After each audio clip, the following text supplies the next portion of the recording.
Hello, everyone. Thank you for joining this webinar. My name is Kate Doyle. I am the Treasurer for the Yorkshire Process Industries Division of the IMechE. Today we'll be talking about the future of 3D printing with guest speaker Kevin Askew, who is a Business Development Manager for Go 3D Print, which will soon become Additive X from December 1st. Kevin has worked in the additive manufacturing industry for 8 years, with experience working with a wide range of additive manufacturing technology.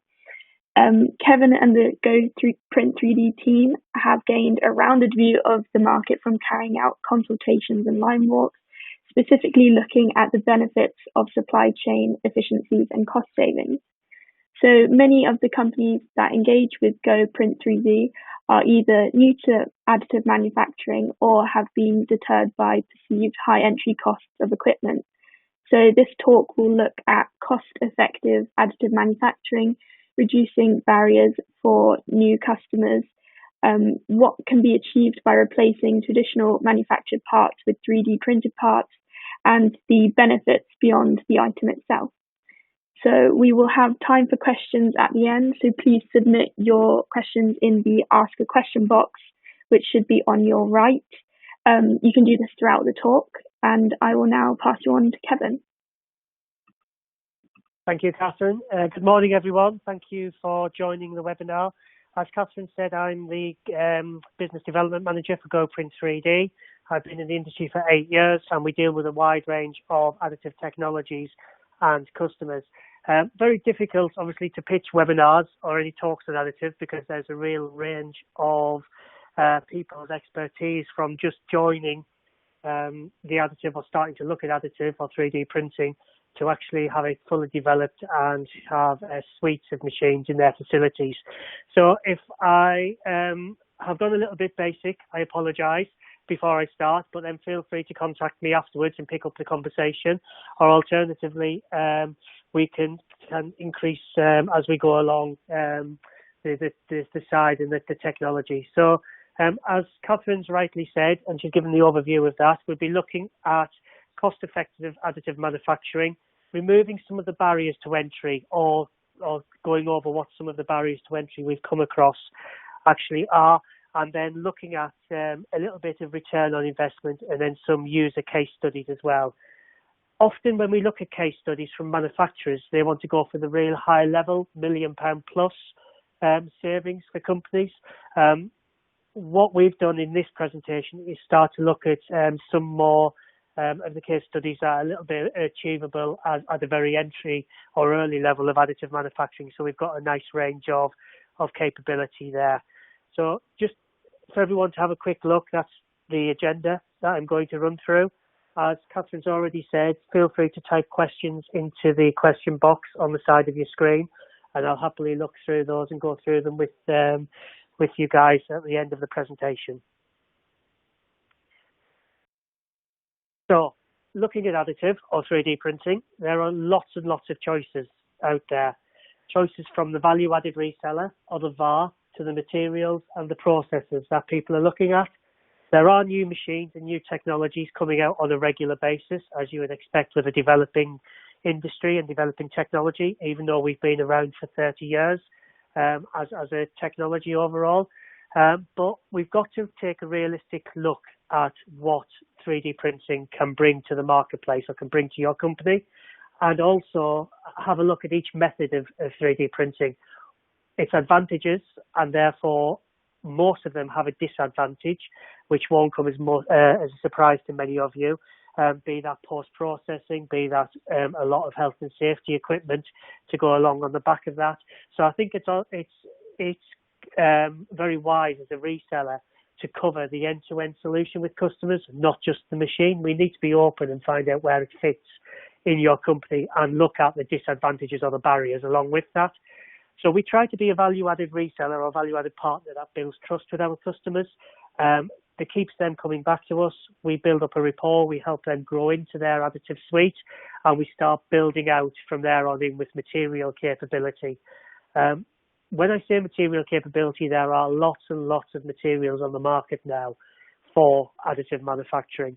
And again, that is something, as well as the technologies, that is also being added to on a regular basis. And at the moment, I would safe to say that materials is actually driving the marketplace, and is developing the processes along behind that. So we're going to look at a little bit as well on machines, features and benefits, and that 3D printing should be used as part of your toolkit and often isn't a standalone solution if we look at it realistically and say, where does it fit in with your CNC machines? Where does it fit in with your more traditional manufacturing processes? What can it replace of your outsourcing? What can you bring back in-house? What can we reshore, especially given the current situation we're all in with supply lines and COVID, etc. And then those companies who are adopting additive manufacturing in the right way and are looking at it correctly do often see huge benefits to their either turnaround times or their bottom line costs. So I started 8 years ago within the additive side of the company, and the landscape has changed dramatically within the last 8 years. People predominantly were asking about prototypes 8 years ago, and that's where the conversations were really focused. It's moved a long way since then, as I've said, and we are now seeing it being used for end-use parts. We're seeing it being used for parts on demand, and we're seeing it used for supply chain. Now, when I talk about supply chains, that opens out a broader conversation. There are companies now wanting to do the traceability of the materials. They are wanting to serial number the parts or the prints that are coming off the machines. They are wanting to limit the amount of downloads that sites across the globe can use. So you would, a little bit like an app, you would purchase the file, it would get sent straight to your printer. You can print it once and then that file is then null and void, or it's deleted. So you can only do that download once. And then the ability to lock files in terms of settings and geometry. So the customer who you're buying that file from, you will only be able to print it in a particular format on a particular printer with a particular material. So all of that is rolled into the supply chain side of things. And that is an area of the market which is growing at the moment, of people looking at that last 200 meters. Can we print parts in hard to reach locations? Can we print parts in our own facilities ready for our engineers to use? So we've got on-demand supply. And also, can we reduce all of that inventory costs around stocking, stock taking, stock checking, etc., and money sat in a warehouse just waiting for parts to be potentially used? That brings us on to legacy parts. You can just see the metal part at the bottom of that slide, I hope. That's of a legacy part. I'll go through that case study in a minute, where you can see how we've replaced that part with some 3D printed items. And then we talk about mass customization. So if you want parts with different names on, if you want parts with different QR codes on, if you're looking at items with different details on, that can all be done through 3D printing. But when we talk about mass customization, we need to be careful what we call mass, because 3D printing isn't as quick as injection molding. We can't do hundreds of thousands of items in one hit.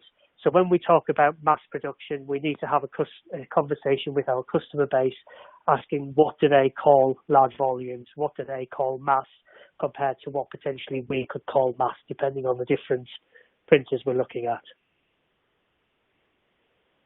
So a quick run through of the different technologies.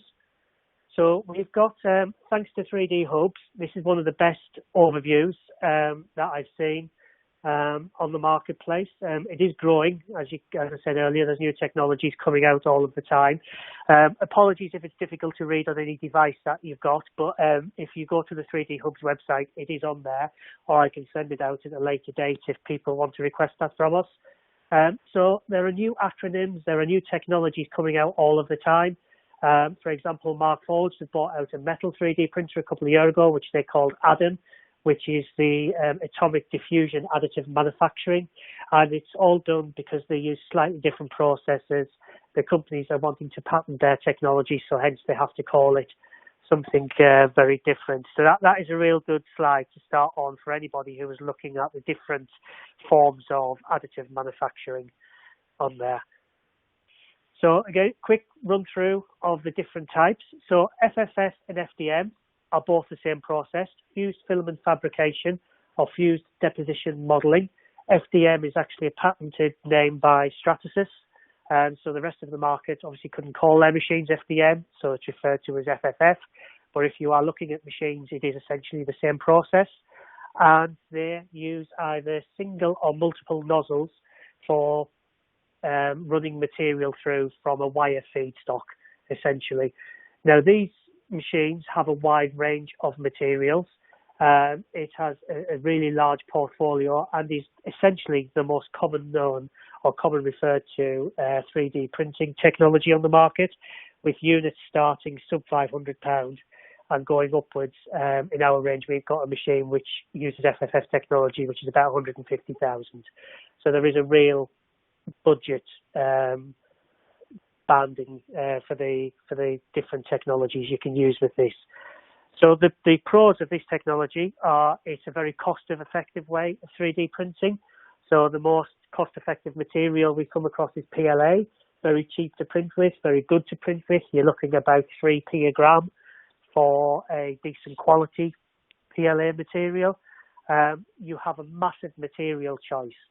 So we have Ultimaker in our brands and also a company called 3D Gents, who both have material alliances. So they've got companies such as BASF, Extrand, Cornings, etc., all producing different materials to be printed on their machines, and they are verifying their materials to be printed on certain manufacturers' machines. So the Material Alliance from Ultimaker has a wide breadth. What I would say, just as a kind of caveat to that, is please be careful, and this is where your value-added reseller should come in, about being sensible about what materials you can print on what printers. So, for example, there are manufacturers out there that can tell you their machines can print in polypropylene. Polypropylene is a difficult material to print in. It does take a lot of tweaking.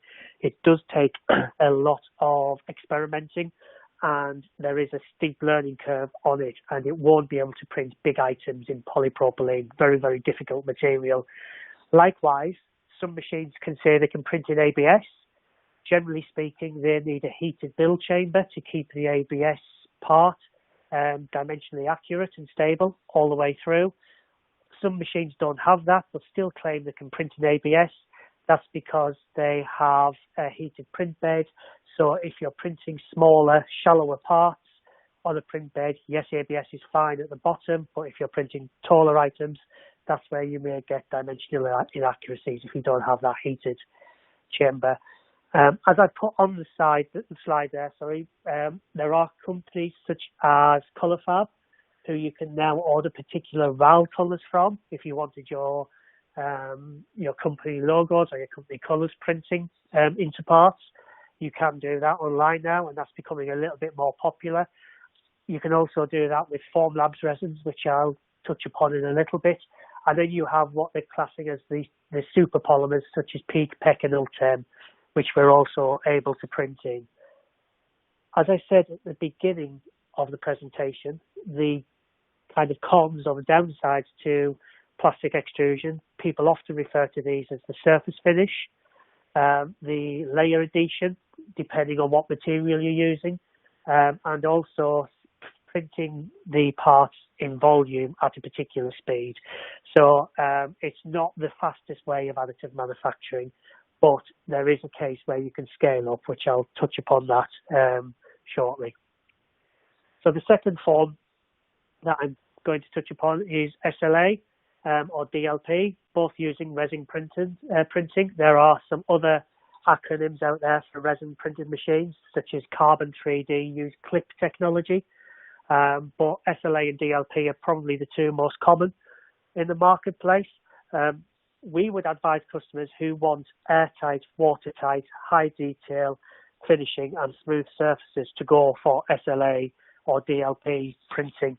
The reason for this is the way it works. The parts are fully isotropically bonded together or chemically bonded together, and we can produce, as I say, the high detail points due to the laser point size, or with DLP, the digital projection on them. The material range of resins is growing. We are a Formlabs partner, and they are bringing out new materials on a regular basis, be that their biomedical materials or their engineering materials. They have recently just brought out a 50A Shore rating resin, which is proving popular in the marketplace because a lot of people want the soft touch or elastic feel of that particular resin as well.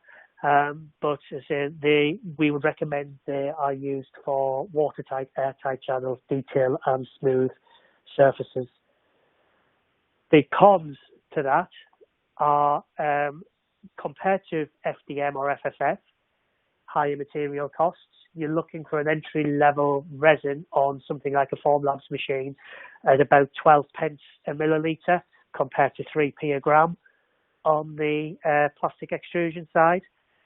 You do have to post-process the parts. You can see the picture, hopefully, of the face and the neck.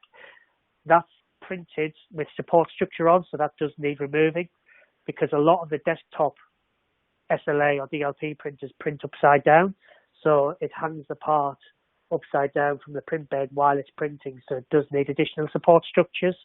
Some of the larger resin machines, such as EnvisionTech, actually sink the part into the print, so their support structures are slightly different, but it means if you're buying one of the larger printers that you don't necessarily have the ease of switching out different materials because you have a vat full of material for the part to sink in, whereas the desktop printers, you can very easily swap the tanks out and change the materials over.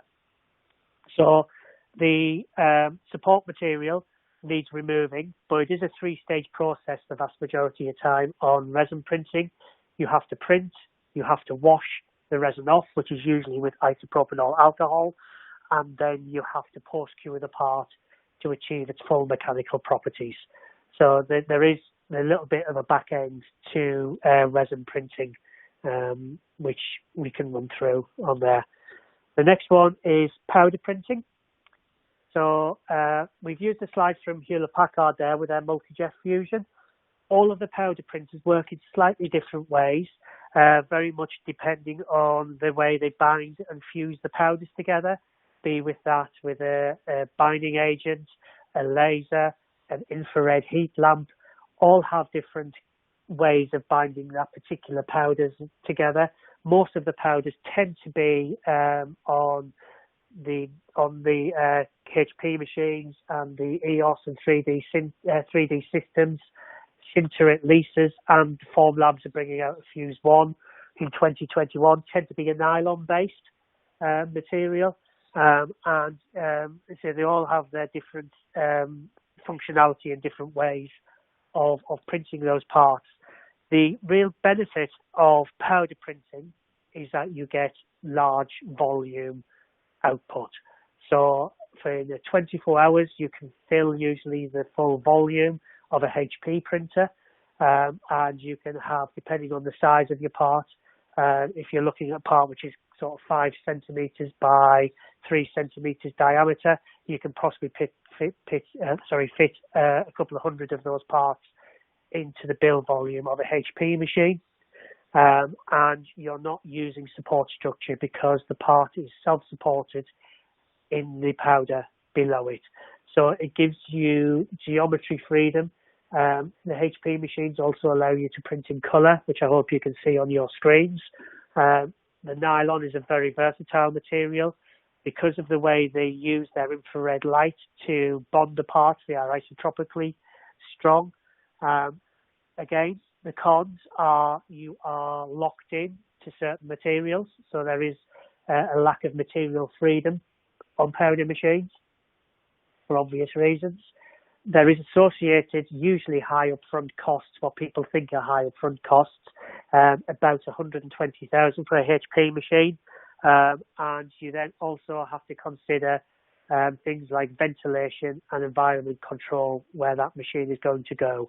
There is a secondary process on this of using a bead blaster, so you would remove the excess powder with a bead blaster unit. So again, there are additional requirements which, again, any value-added reseller should be able to advise on if they're looking to put in a solution into any company. Composite printing. This is quite a large area at the moment of discussion. There are lots of companies advertising composite 3D printing or advertising that their printers can print in composite materials. Anybody who has looked or is looking into additive will probably have come across the term that people are saying we can print in certain composites. Those people who did request samples from us, you will have been sent those samples that are shown in the picture of the GoPrint 3D test piece or low keyring. The difference between those samples, and anybody who didn't request a sample, sorry, if you would like a sample to show the differences, which I'll run through in a second, of composite machines, I'll be happy to send those out to you if you could provide your details via IMechE and give us permission to access those so we could send those samples out to you. So composite printing is a wide subject. So for example, Raise 3D, Ultimaker, Stratasys, and there are many other brands advertising they can print in composites. Yes, they can, but what we've got to start to look at is what is the carrier or base material. Is that a PLA? There's the main build matrix with composite, so carbon fibre added into it. Usually it's a nylon with fibre, short strand fibres added into it. Or no, there's PEEK with short strand fibres being added in, so you get your carbon filled PEEK, for example. The market is very split, and it's a little bit of a tricky subject when customers say I want to print in composite. So for example, the Ultimaker machines can print in an X-strand material, which is a glass filled or carbon filled PA6 nylon, and it's got 30% infill in that. Now, the Ultimakers need a special nozzle at £280 to run that through because it's abrasive, and you need to be looking at the S5 or the S3 machines because of the gearing systems on the back to cope with the abrasive nature of their materials. The same with Stratasys. They do say they can print or they can print in a composite material, but again, it is a filled matrix material. Where Markforged are slightly different, or should I say very different, are that they can print in a continuous fibre or a continuous composite strand. So their base material is the same or similar to everyone else's, but they can go further in the marketplace by inputting continuous strands of composite, be that Kevlar, fiberglass, high strength, high temp fiberglass, or carbon fibre into their prints to make it a whole lot stronger. And they are really leading the way in continuous fibre composites for lifting jigs, for workplace holdings, for tooling, etc., which is the current, if you like, battleground for a lot, or marketing focus for a lot of 3D printing companies are your jigs, fixtures, and your workplace holdings. But Markforged are leading the way for continuous fibre composites. They're not the only company out there that are doing it. There are 2 or 3 others, all doing it slightly different. But as I said, Markforged are very much at the forefront of that particular technology. So they're the main, if you like, 3D printing technology. So we've got plastic extrusion, which is FFF or FDM. We have the resin 3D printing. We have the powder 3D printing, and we have then the composite 3D printing. We do touch upon metals. I've not mentioned it in one of the in this particular presentation, but if anybody did want to discuss metal, we can touch upon that with you. Metals can be printed either in powder form, or they can be printed in a similar way to plastic extrusion. So high content metal filament through a nozzle, printing. It is then washed, and then it goes into a furnace for sintering as well. So there are a couple of different ways of metal printing. And again, very much determined by the material. Are you wanting to print in titanium? Are you wanting to print in copper? Are you wanting to print tool steels or stainless steels? So depending on the metals you're looking to print in would determine which manufacturer at the moment you would choose. There is some crossover, but for example, copper is difficult to print with using the powder form. Titanium is very printable in the powder form, so is aluminium, not so much available in the plastic extrusion or the metal, high content metal extrusion market. So I just want to go over the barriers to entry that we've come across and still regularly come across with customers. You guys being members of IMechE and engineers will understand barriers to entry within your companies far better than we ever will. But ideally what we would like to get from people we're engaging with are what are your barriers to entries, and then hopefully we can work with those people to assist in negating them or moving forward to proving them out and working around them. So I put this slide in because really sales, I hope, as we traditionally know it, the guy knocking on the door or dropping into your company or pestering you on the phone should be dying out, in my opinion. It's not a good use of our time. It's certainly not a great use of your time as engineers. So what really we want is to be considered more of solution providers and partners. So if you tell us not to phone you for 6 weeks because you're busy, in my opinion, we shouldn't be phoning you for 6 weeks. We should respect that. We should give you a call. We should schedule that in. If you're interested, let's take the conversation forward. If you're not, be honest with us and say, look, it's dead. I haven't got the budget, or I've gone with something else. And then we can all work together. I think overall in a more harmonious relationship rather than the salesperson being seen as a pest or a nuisance, if I'm honest with you. So that's the way I would like to see our company do it. I believe that's what we do. And I'm sure you guys, hopefully some of you are nodding in front of your computer screens that, yeah, you have people who pester you, and it would be great if someone said, look, can I give you a call 2 weeks' time just to pick up the conversation, and then you're prepared for that as well. So going on to the barriers to entry, we use this Gartner hype curve literally with nearly all of our customers. So we ask questions about what has made you look at the technology. Are you already using additive manufacturing? Often people come with a part that they're looking to print or have approached us because they've got a problem that they want to solve. So we talk about their materials, we talk about what are their expectations. We try not to take them too far down to that trough of disillusionment, but we do manage that process. So if someone comes to us and wants to print in a particular material, if we haven't got it in our range, but we know another machine can do that, we'll be honest with that person and say, we can't, but this can. But then we also have a conversation around why do you want to print in that material? What benefit is that bringing with you, which I'll touch upon that further down in the presentation. And then we go up, hopefully, this slope of enlightenment, so we can start talking about realistic expectations. We can start talking about machines.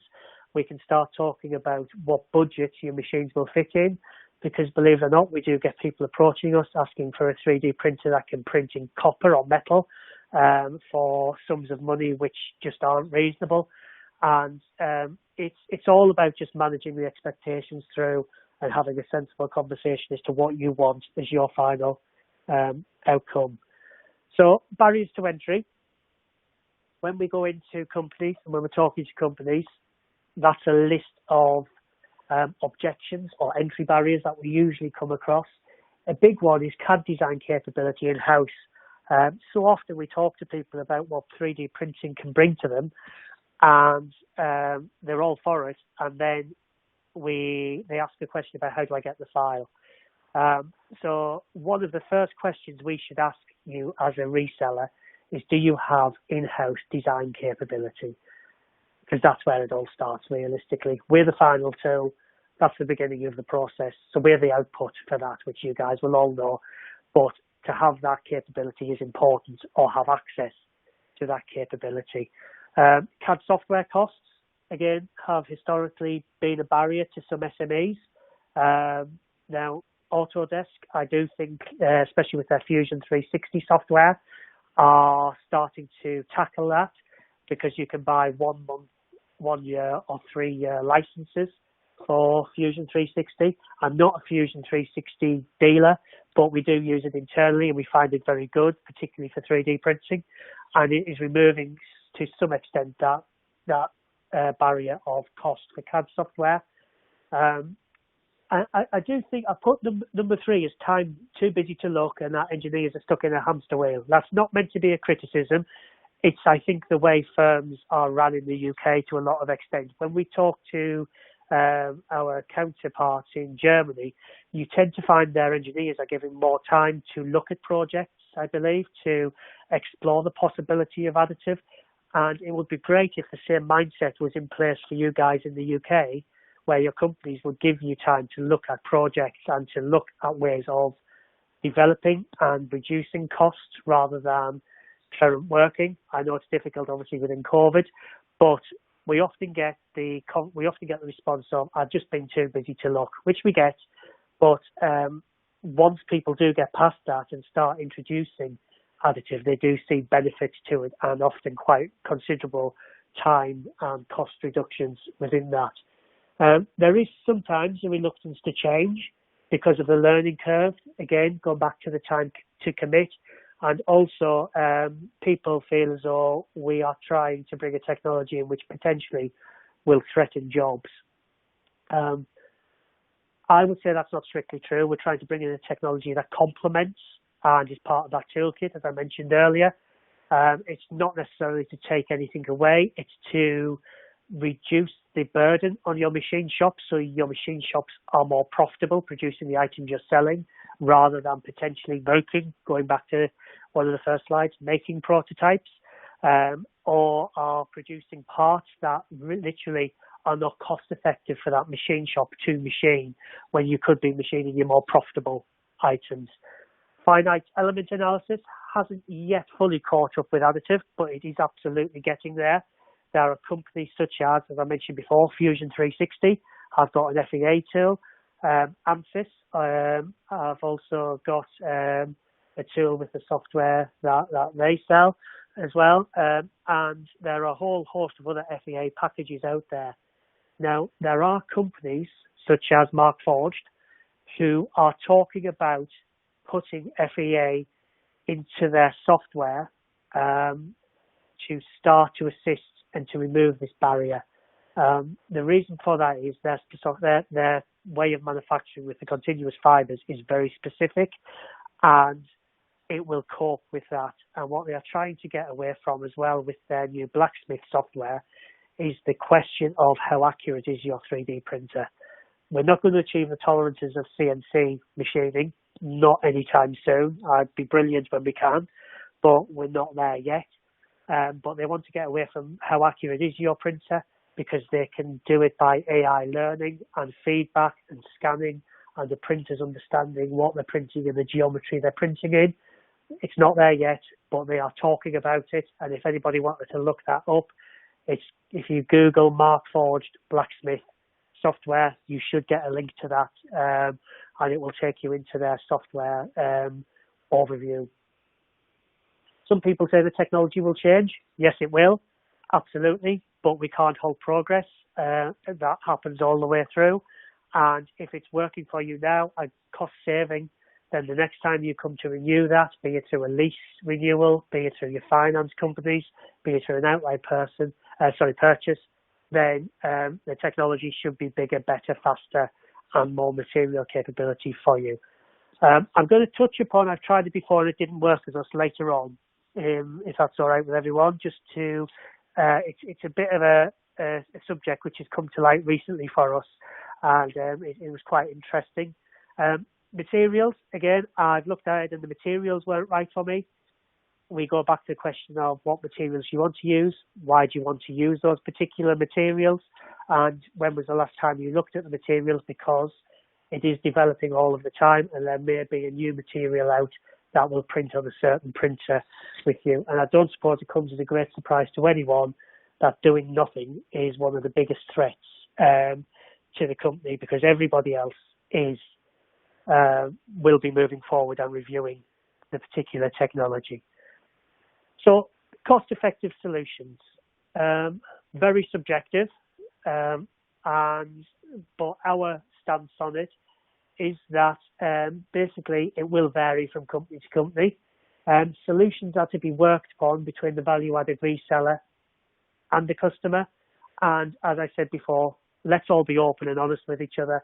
I don't want to be selling you a solution that doesn't work for you, because I don't want to be getting a phone call saying, Kevin, why have you sold me this?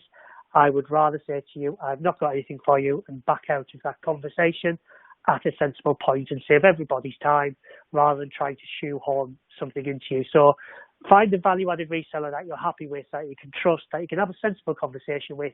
And I'd be happy for you to me say, look, Kevin, look, your solution doesn't work for us at this particular time, but next time we're looking at it, I will come back to you for another conversation.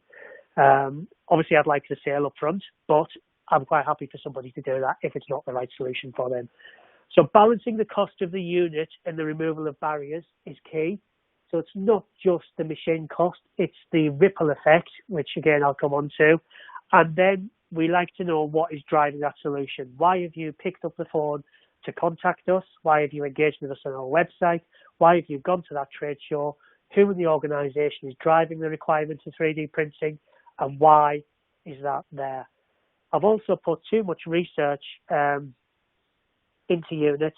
People do end up going round and round in circles, not knowing which machine to buy, because they've actually done too much reading online and are totally confused. So again, just going back to having a VAR you can trust with. I'll not run through each one of these questions, but these are some of the questions that we do ask when customers contact us.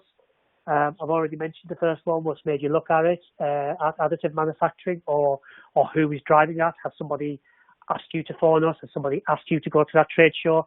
Or are you doing it off your own back to then take back to the company? How are results measured? What are the current costs involved? A kind of nice story to go with that is that we had a customer, it was late last year, who contacted us, and he wanted to compare price per part of injection molding to price per part of 3D printing. And often when we come down to pure price per end part, we're not going to win against injection molding. There's no way I can produce a part for 2, 3, 4p when you're just comparing part cost versus part cost. When we started to drill down into the background of that particular costing, I think the customer was saying he was using something like 500 parts a year, and he had to pay for the tooling for those parts. He'd had to buy X thousand of parts to get that price point per part, and all of his other parts were in stock. It turned out he had something like 20 years worth of stock held on his shelves to achieve a 12p per part price point, plus his tooling costs. And when we went through all of that, all of a sudden, the price of the printer and the price of the final part I've got, also with the flexibility you could use it for any other part if the design changed, made sense. And it was just through digging and probing a little bit that we got to that scenario, rather than just saying, well, I can get it for 12p. How much can you produce this for in your material?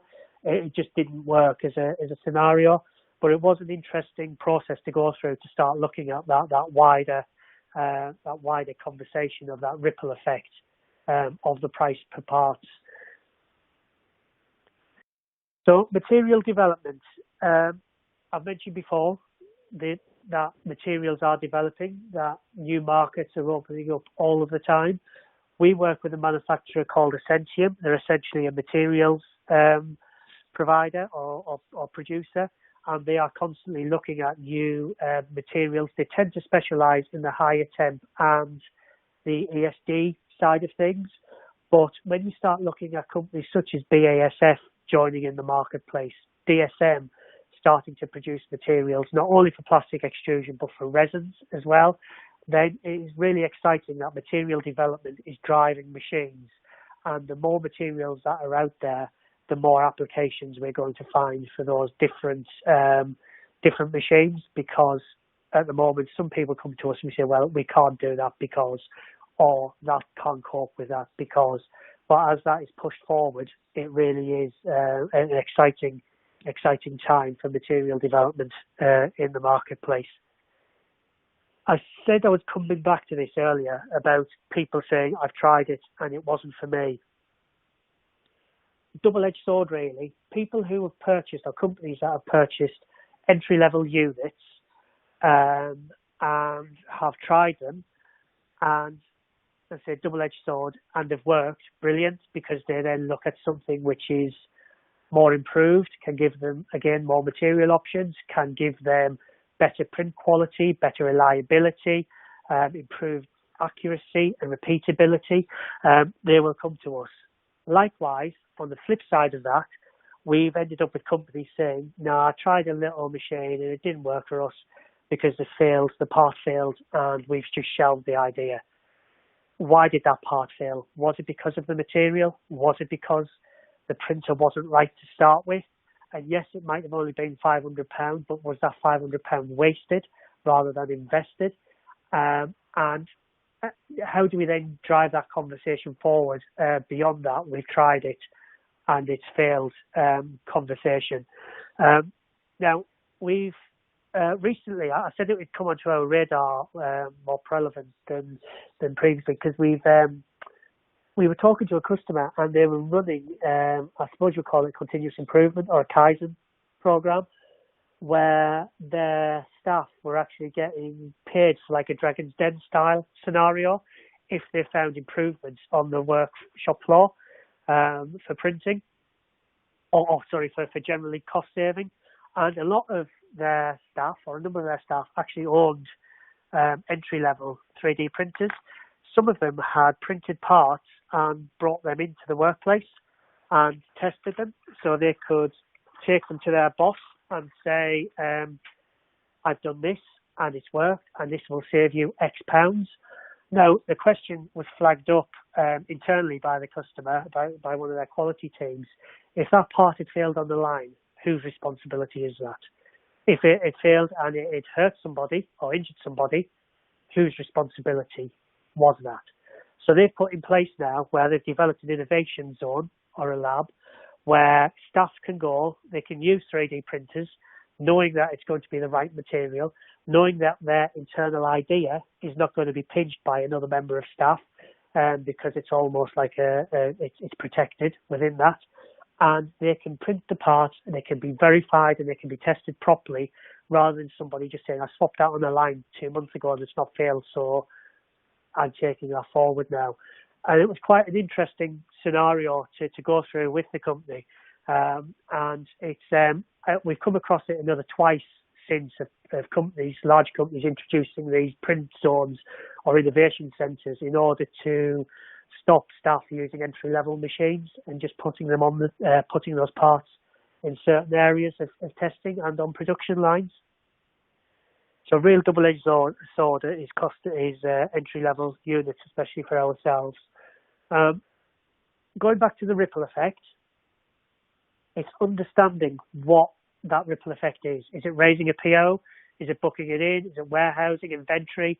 What are your carbon footprints looking like? What is driving you to start looking at those particular savings, and what is a cost-effective solution? I've underlined cost per part, low volume, linking back to the example I just gave earlier about the injection moulding.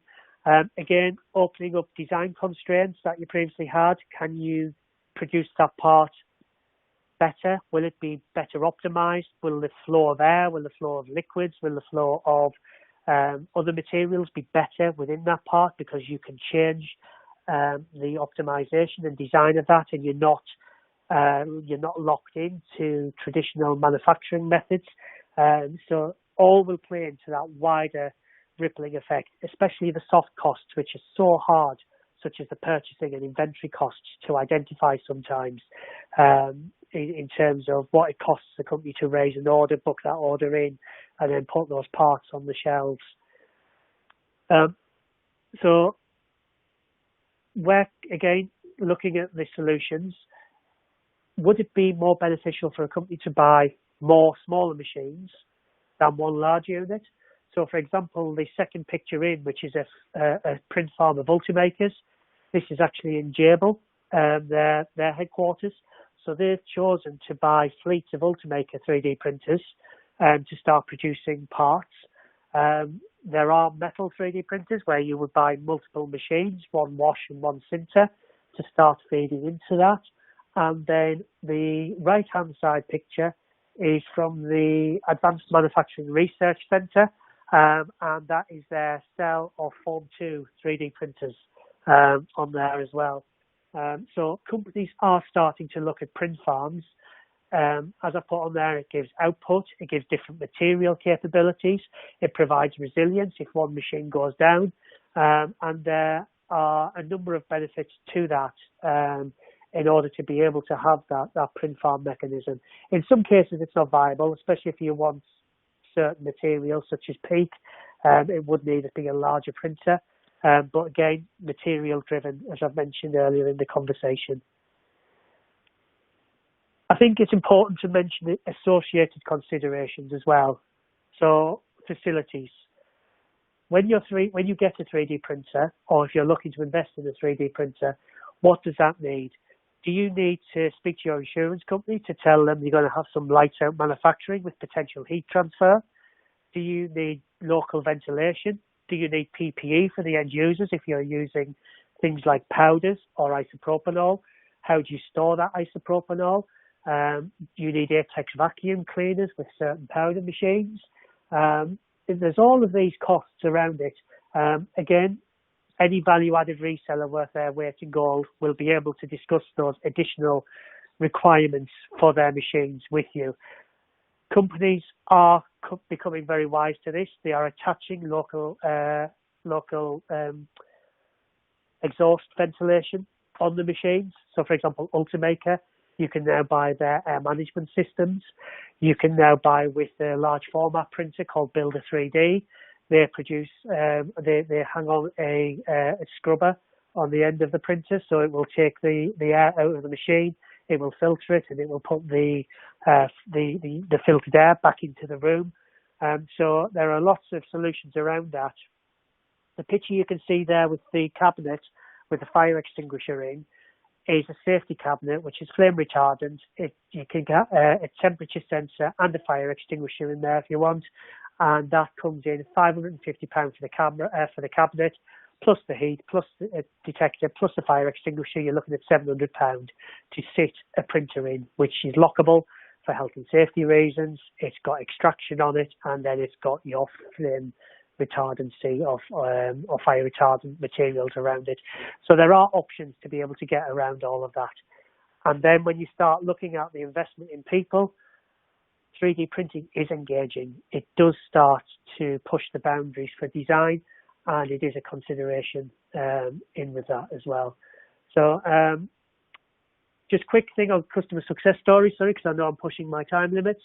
So we started off 30 years ago as a company, and we got into 3D printing purely because we were throwing away a lot of plastics. And you can see the blue part on here on the picture on the top on the top right hand side. We started producing parts that cost us 4p in plastics, yet that solution was £119 to replace as an assembly on a 2D 3D printer. Sorry, on a 2D printer, something like a Hewlett Packard or an Epson machine. So we really went in because we wanted to increase our repair rate, we wanted to reduce our costs, and we also wanted to reduce our disposal costs as well. And bizarrely, customer satisfaction, because people didn't like receiving a different colour plastic back to the one that was already on their printer. So if we could keep the part they already had, it was ideal from a colour matching point of view. This is a company called Recon Products. They make manhole covers, purely using it for prototyping, for form and fit, to make sure it all looked right and worked and fitted into the manhole spaces for their product development team and their salespeople to take out to customer sites. They did get these manufactured abroad, and they wanted to bring it back for intellectual property protection, and I'd say to make the customer-facing prototypes on 3D printers, so their sales staff could take them out and have a conversation on desks with their customer base. This is a part from a cherry picker. The company said they were getting lots of complaints from companies where the contractor had hired their cherry pickers and they were scratching the surfaces of buildings, etc. And because their name was on the cherry picker, they were getting the phone calls. So it was a little bit of prototyping, but also it was acting as a protective cover for the cherry picker, so it didn't scratch walls, and also it didn't scratch their machinery as well. So this was placed over the footing or foot guards that would touch the walls going up the building, so that was scratched rather than the metal on the brickwork. And again, worked very nicely for those guys. That was printed on a machine which was 1 metre square by 0.5 metre height and cost about £20,000. And they've since invested in additional large format 3D printers to start producing other items for different machines that they hire out. So this one's a particularly nice example. So we've used continuous fibre from Markforged to reduce the weight of a picking arm. You can see there the weight was reduced by 62% overall. The cost was actually a secondary benefit to this company of producing the part, and they wanted to reduce the overall weight. So 300, the original part, cast part, was 340 grams. We had eight sets of those, so 16 per picking machine, cylindrical picking unit on his line. And it was all to do with about replacing those parts and reducing the weight. The secondary benefit of that was we were able to use IGES non-grease bearings. So we were able to reduce and remove the requirement for grease on the production line, especially being confectionery. The company were delighted because where they can remove grease from close contact with food, then they would like to do so. So that was a real massive secondary benefit, was taking away the element of the oil and grease within that particular part. So legacy part, touched upon this at the beginning of the presentation. 30-year-old packaging machine, couldn't buy the spares anymore.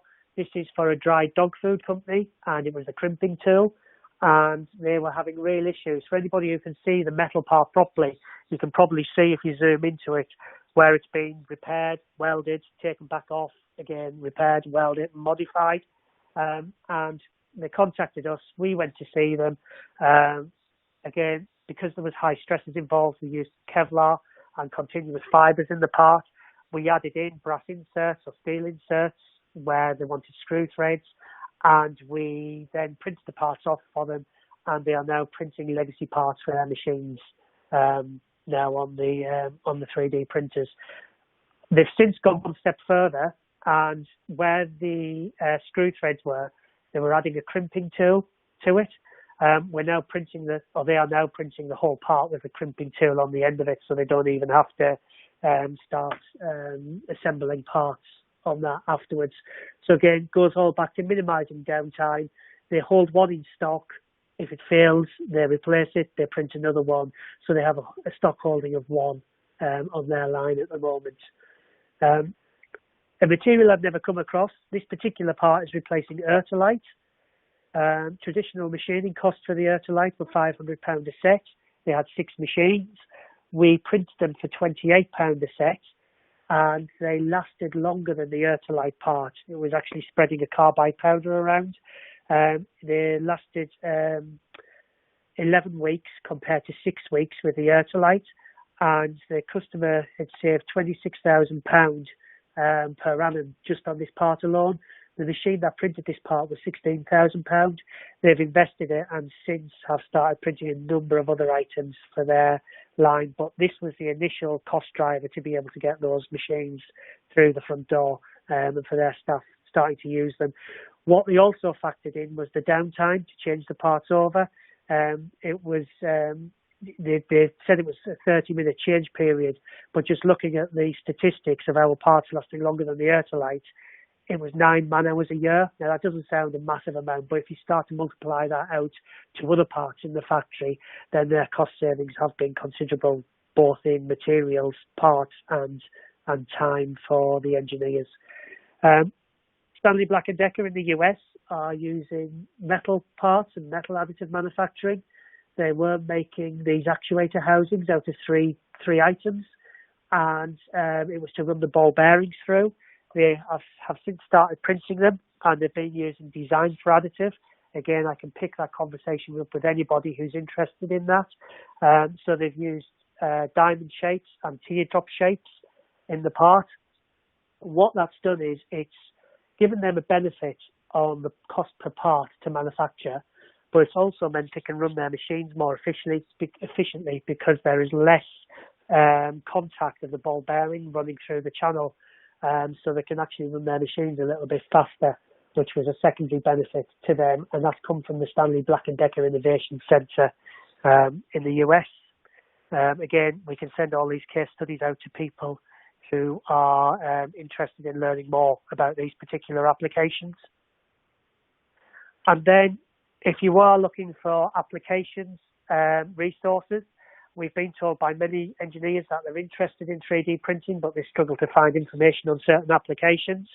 Markforged, I know I've mentioned them a few times, but Markforged really are pushing the boundaries for this, and they've just done over the last 4 months a applications resource, which is excellent. If you want to log on to their, just go onto their website. It's just Markforged application resource. For some reason, it's not working on Google. So if you did want to have a look at it, please go through Internet Explorer. But you can search by materials, by applications, or by industry. And the lifting jig you can see there, if you can hone in on the stats, can lift over 240 kilo. But it was tested for a safety factor up to 960 kilo. So they're printing off lifting jigs, saving a lot of money with them. And that's a company called Vortila in Finland. And we have been working with companies in the UK producing similar lifting jigs, and they've had them certified to lift with a safety factor of 3, just to up to a ton. So the safety factor was up to a ton. So again, they've gone to just over about 300 kilo for the lifting load on that. But you can see there they've got about metal cutter bodies, they've got induction coils, they've got lifting tools, and they have a whole host of other applications libraries. If you are looking at an application and you are looking for either some inspiration or some background knowledge, this would be an excellent resource for you guys to have a look at. So I just quickly wanted to play this. It's a case study from Heineken, and it will hopefully just show that not everything has to be expensive to produce, but can give great cost savings. Not everything has to be wonderful engineering solutions. Some of the simplest ideas and simplest printing and simplest engineering fixes can give massive benefits or bring massive benefits to companies. Within Heineken, we are located in over 70 countries. We have over 150 breweries and produce more than 250 brands globally. Sevilla is one of the breweries that we have. That's one of the breweries where also multiple brands are produced.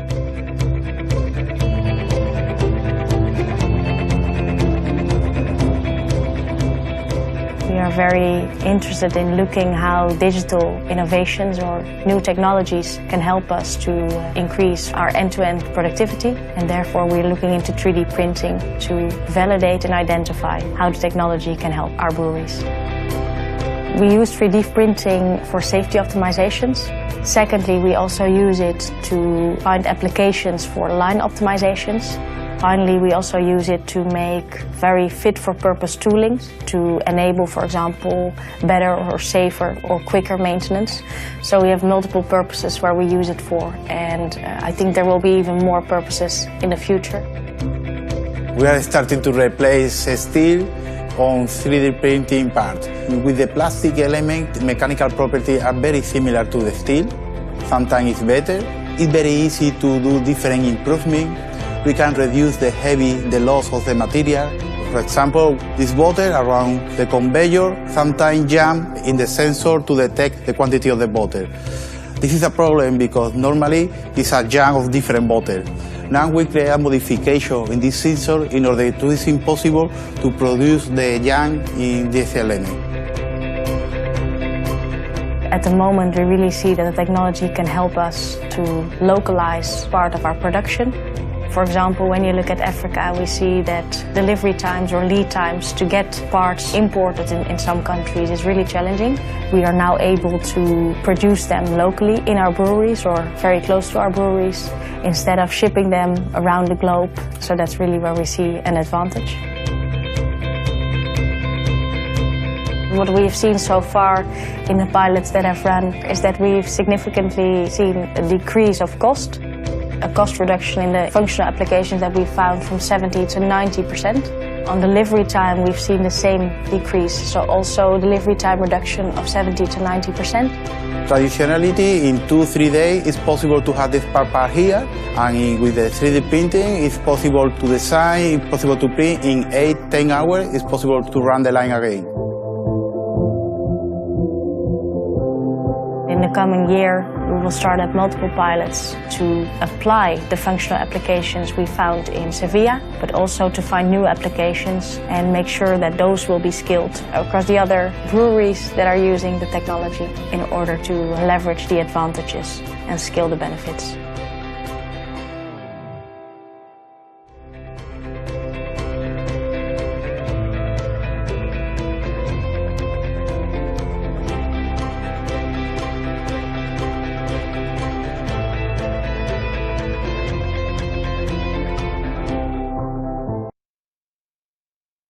So I hope that gives some insight onto how Heineken are using additive within their brewery in Seville. And I say, not all of the solutions have to be high engineering grade solutions, such as the part on the bottle line there as well.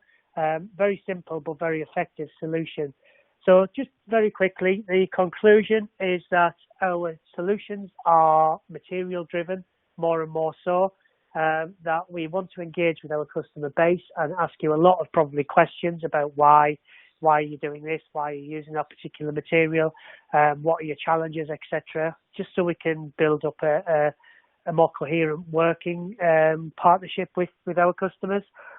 We sell machines which price points go from 2,000 up to about 170,000, and we're currently able to print in over 90 materials. Please look beyond the brand name. I get a lot of people feel safe with more traditional 3D printing brand names, but there are a number of other manufacturers out in the market who are equally as good and can do more materials and cheaper pricing in terms of machines and materials as well. And that, I would ask as a kind of takeaway, if you are looking at it, work with a value-added reseller that you can trust and that can go on that journey with you and grow your estate with you as your additive capabilities grow as well. So very quickly, just as a company, we do everything from sales to solutions to services. So we have engineers out on the road fixing certain machines. We have in-house engineers, tech support, with desk phone lines, etc. And we provide a full consultation service all the way through from you initially contacting us to beyond machine install to keep that conversation going about how is your machine performing and also what other applications are you able to look at following on from that. Thank you all for your time. I appreciate I've just gone slightly over, but I am happy to answer any questions that anybody's got. So over to you, Kate. Yeah, we have a few questions. So the first one is, by using FFF, can we use ceramic materials such as zirconia toughened alumina or ZTA? Yeah, I'm not aware of anything that's got zirconia in it on FFF markets. There are some ceramic 3D printers using SLA. So there is a manufacturer called IMechE who is able to print in zirconia and alumina on their printers. I think they're more aiming at the dental market than anything else, but I can certainly look into it. I'm not aware of a plastic filament through extrusion that has zirconia in it, I'm afraid. Okay, the second question is, PEEK is widely used in pipeline ball valves as seals. Is there a cost benefit in using this technology compared to traditional methods of manufacturing a component for a valve seal? Yes, yes, there is. I mean, we're dealing with a customer at the moment who is machining O-rings from PEEK, and his cost literally is all of the PEEK billets sitting on his shelf. And he was saying to us the ability to be able to print different sized O-rings, etc., for the customer's applications is invaluable to him, because he doesn't have to invest in all of the PEEK sat on the shelf as an asset, if you like, or depreciating stock, whichever way you want to term it. So he's looking, and we are well down the route with him, looking at the PEEK printers in order to produce those parts. He's just going through some testing of the amorphous and the crystallized PEEK parts, or the annealed PEEK parts that we've done for him. But his cost analysis all stack up that the printer would be of a massive cost benefit to them. I hope that answers the question. Another question is, how do you obtain the material properties of the product post-printing? Do you actually perform tests and issue certificates? So that's a great question, and we do come across that very often. We don't have any testing facilities in-house, so we would work with the customer in order to have parts printed in the right orientation, out of the right materials. And then we do have partners that can do testing of certain materials. So, for example, we work with the University of Hull and their Aura Centre, which do have material testing capabilities, so we can put the customer in touch with the testing facility. But it's really all about the customer to test that application, unfortunately, until we can start getting better analysis through software and everything else. It's all about testing. Now, what we do for customers is that we would print the benchmark for them. We would charge a bureau service for that. But if it was successful, we give a portion of that bureau back when a machine is purchased. So again, we work with the customers, but it's for the customer to test, but we can facilitate some assistance on where to get those particular parts tested. Or it may have been that we know that a manufacturer has a company in another location that has done something very similar, so we can ask for information from the manufacturer as well to see if they've got any proof points or any case studies on material testing and application testing. Okay, thank you. Is 3D printing viable to incorporate into composite design?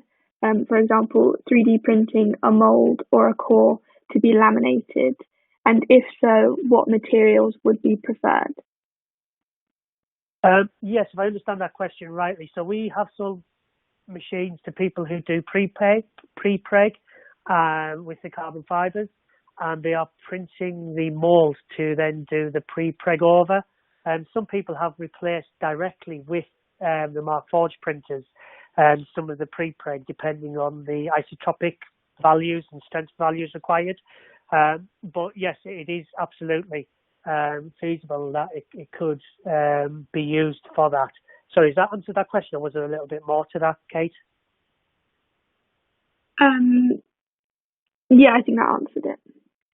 Okay. I mean, if anybody, if it hasn't, the person's more than welcome to drop me an email and I can look into that further. Yeah. Thanks. The next question is, it's been suggested 3D printing would be useful for the marine industry. Does the movement of a vessel affect the printing process, or does it need a solid foundation? I don't quite know what's meant by that. So yes, it can be used in the marine industry, it very much depends on what technology you're looking at.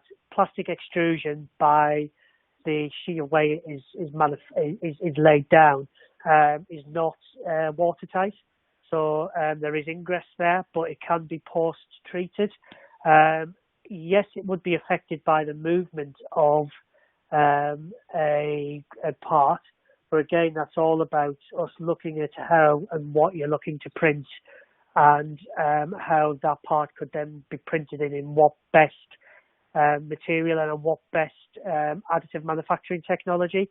So I was talking to a gentleman just last week who wanted to use it in the gas environment, slightly different, but he wanted the strength of the Mark IV but couldn't use it because it's not. It will let the gas go through it or ingress into the parts. So we have put him in touch with a post-processing company that can finish Mark IV parts, and they are currently speaking to each other in order to get some parts printed and tested for that customer. So it really would be a wider conversation, but I can't see any reason why it couldn't be used, if I'm honest with you.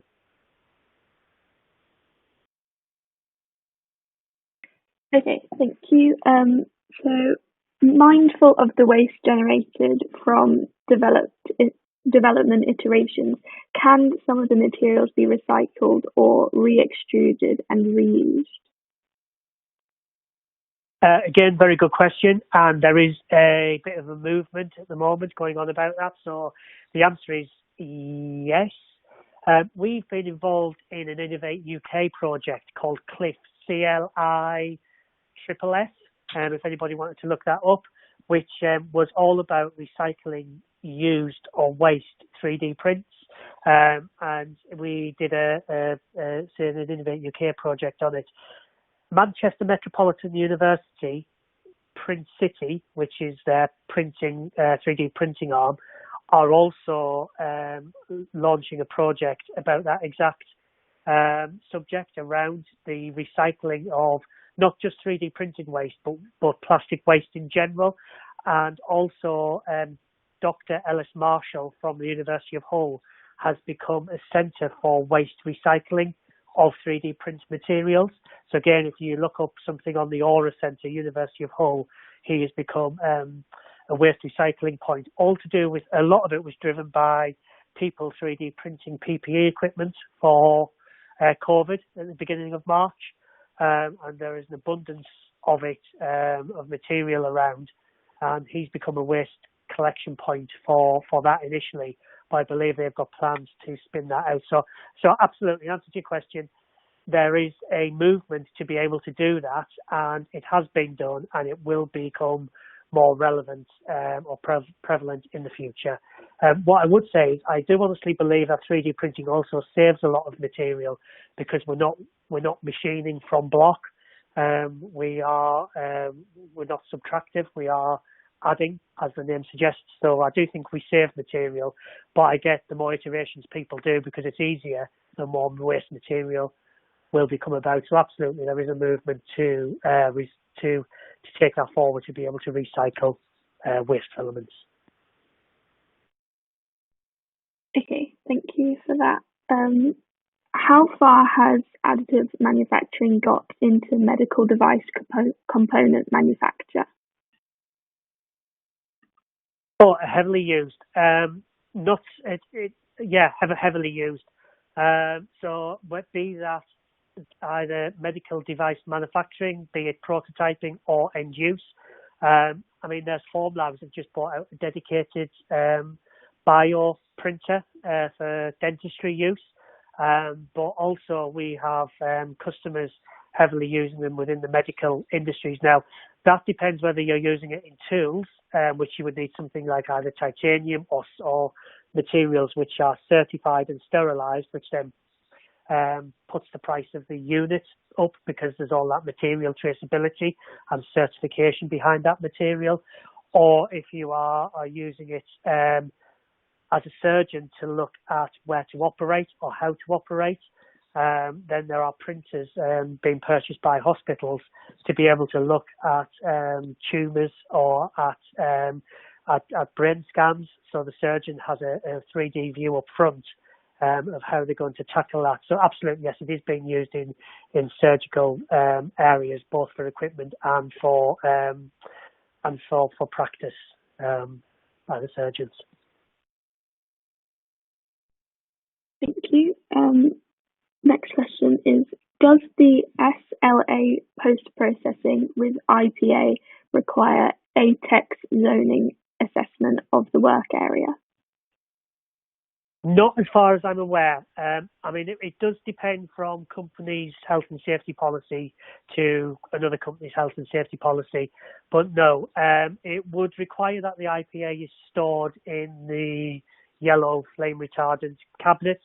But it would be down to the individual company's risk assessment to look at the IPA. But I'm not aware of any official, because it's not massive quantities. We use about 8 litres at a time in the machines, so it's not huge quantity of IPA. It's not like we've got massive baths of it on the Formlabs machines. It might be slightly different on the larger units, but I'm not aware that it does require that, no.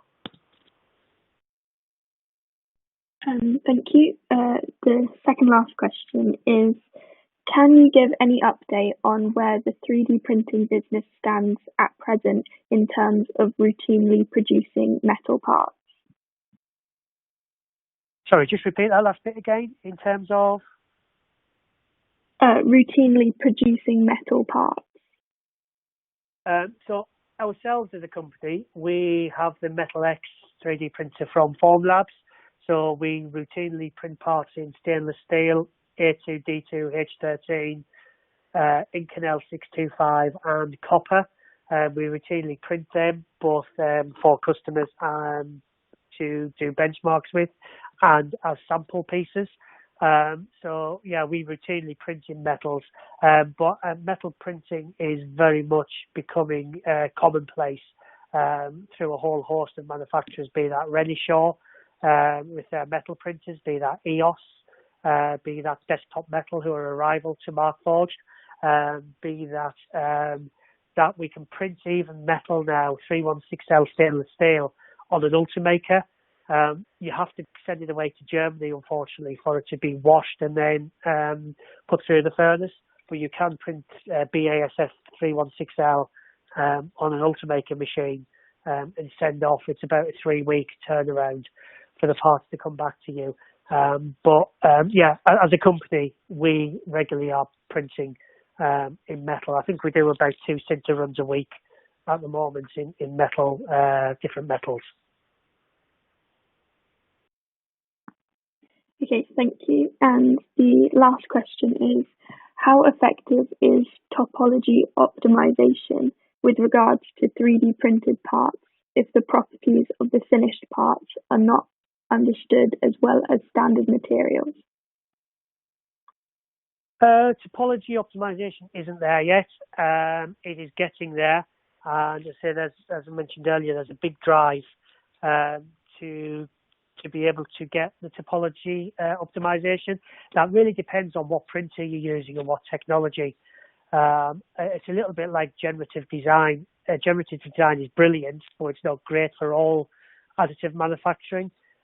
So I would say it's not there yet, but there is an immense amount of work going on to get it right, and I don't think it'll be long before topology optimization is actually built into some 3D slicing software or something of the ilk along with that. So I don't think it's too far away.